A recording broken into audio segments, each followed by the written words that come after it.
kajian kita mulai dari tadi ya, kira-kira bisa ditarik sebuah kesimpulan apa Mas Dinus supaya ini benar-benar bisa membawa pencerahan bagi teman-teman semuanya, Mas?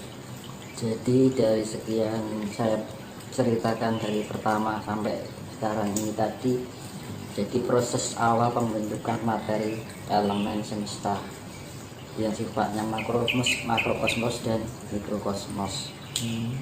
Kalau makrokosmos itu kalau secara makrokosmos itu atau secara di dalam silsilah alam itu ya, setelah Nabi Sib itu terjadi pembentukan dua materi, dua partikel, yaitu non material dan material, Sang Yang Anwar atau Sang Yang Anwas itu. Jadi yang dinamakan Sib itu atom yang kalau di teori Big Bang itu ledakan yang berbentuk cahaya itu ya, cahaya itu yang dinamakan Sang Yang Anwar.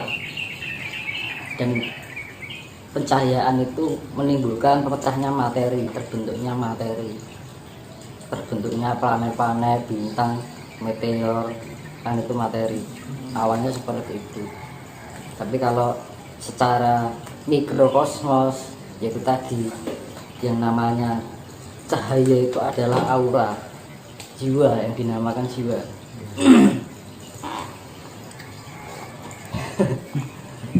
Jadi setelah itu ada perbentukan ion, kan itu. Setelah saya bentukan ion itu yang sifatnya non materi. Kalau yang secara materinya itu adalah darah, roh itu loh, Mas. Iya. Kehilangan itu mati. Nah, makanya kan ketika kita di tempat malam pakai kain sabit itu tertangkap oks, nah itu roh ion. Terus kalau raga ya materinya, kalau non materinya ya itu sukma, nah itu. Jadi memang ada berkebalikan, dua ini saling berkesinambungan, saling melengkapi. Jadi ini kembali pada alasan kenapa saya menjelaskan dari pertama manusia dan alam diciptakan sampai terbentuknya gunung-gunung, sampai terbentuknya makhluk hidup, dari manusia purba hingga sampai kita sekarang itu. Jadi secara manusiawi keadaan itu leluhur semuanya, ya leluhurnya bumi, ya leluhurnya tidak hanya manusia, ya leluhurnya bintang dan semuanya. Kalau leluhur kita secara manusia itu manusia purba. Itu fakta, bukan mitos. Karena bukti penelitiannya juga sudah ada. Makanya itulah yang makanya di manusia purba atau fosil-fosil purba banyak ditemukan di 3 daerah itu. Yang paling banyak adalah Sangiran di pesisir gunung, kaki Gunung Lawu, terus Pajakensis di Tulungagung di kaki Gunung Wilis, dan penanggungan yaitu Mojokertensis yang ada di Penanggungan.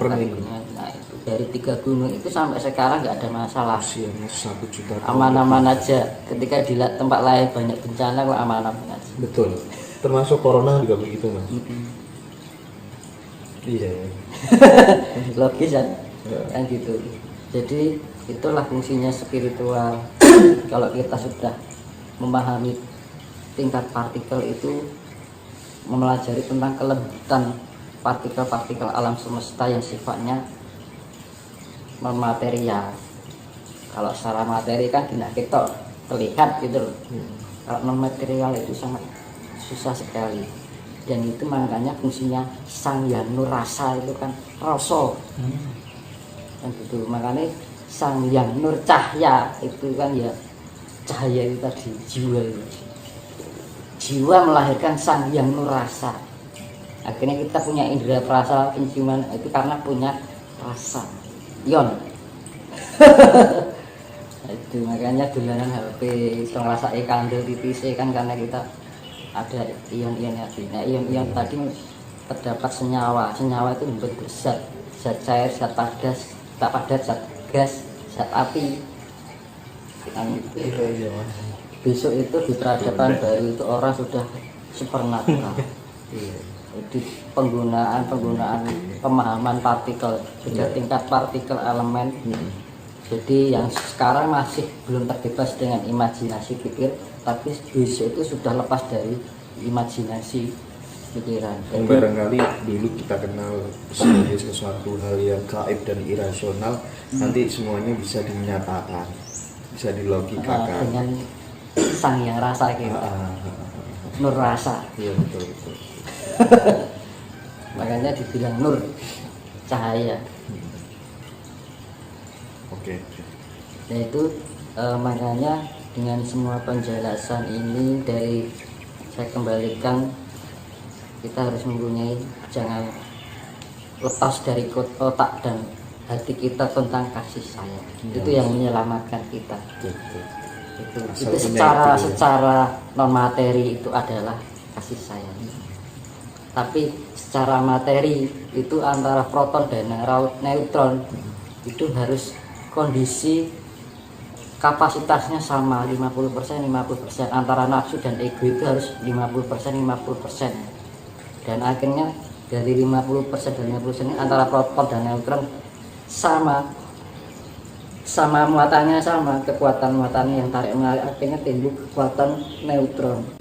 Neutron itu sifatnya netral itu damai murni, jadi ada keseimbangan. Makanya titik temunya yang tengah. Apapun yang di kelebihan juga nggak baik, kekurangan pun juga nggak baik. Makanya lah fungsinya saya memberi jadi aku memberitahu untuk kejadian gini, tapi juga bertanggung jawab untuk memberikan solusi kan gitu. Jadi tidak meramal tapi nggak ada solusinya kan kasihan kan, itu yang mendengarkan. Jadi ibaratnya ya seperti yang saya bilang itu, di sana jalannya liku-liku banyak, jalan yang tanjakannya tinggi, nanti kalau ke sana harus persentase satu aja. Nah, entah itu benar atau tidak, pakai persentase satu pasti aman. Aman. Gitu. Tapi kalau sudah dibilang itu nggak percaya, ternyata benar. Ya jadi mulai sekarang harus menimbulkan rasa walas asih itu. Kita mengamanyakan walas asih, sifat-sifat walas asih itu kepada banyak orang ya Mas ya. Dan yang penting lagi adalah kasih sayang. Jadi orang harus berguna bagi alam. Yang penting hindari sifat adigang, adigun, adigunu. Makanya itu di dalam Jawa kan juga apa sendiri lebur dening pangasuti yang namanya itu Suro dirut jaya nirat lebur dening pangasuti. Jadi keburukan itu akan hancur dengan sifat asih, sifat kasih,